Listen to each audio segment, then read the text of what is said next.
Hello, my name is Kaitlin Brown, and welcome to Early Santa Barbara Virtual History Lessons presented by the Santa Barbara Trust for Historic Preservation.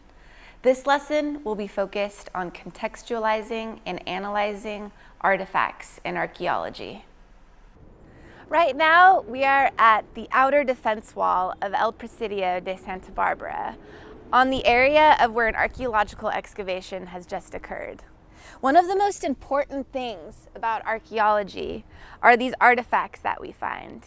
And what's so important about finding them is that we record exactly where they are in context to where they're found in relation to this outer defense wall and perhaps some other tejas like these adobe fired bricks are found.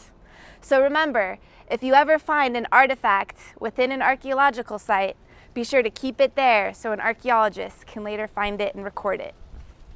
Welcome to the Presidio Archaeology Lab. I'm Mike Imwalle, and today we're going to talk about analysis and what we do with artifacts after they're collected in the field from either survey or excavation.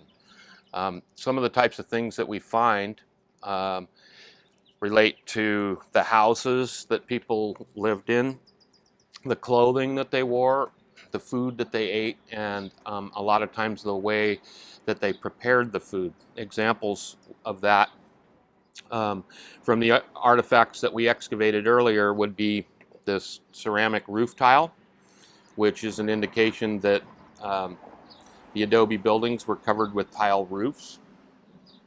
We have different types of ceramics that would be from the food that they served and prepared for their families. And we have shell, we have abalone, and different types of bivalve clams that were collected and eaten.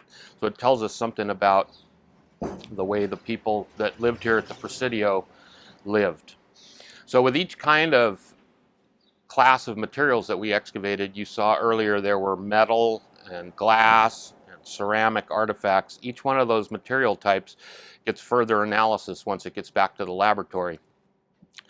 Ceramics, for instance, oftentimes have maker's marks on the back of them. Those marks can be identified in different references that we have.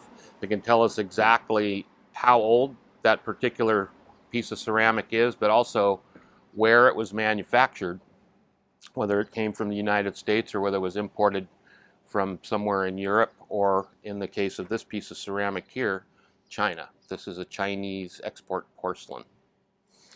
So all these little tiny artifacts, even though they may not look like much to you or me, actually can tell a pretty big story about where these things came from and where they ended up and how they were used by the people that lived here before us.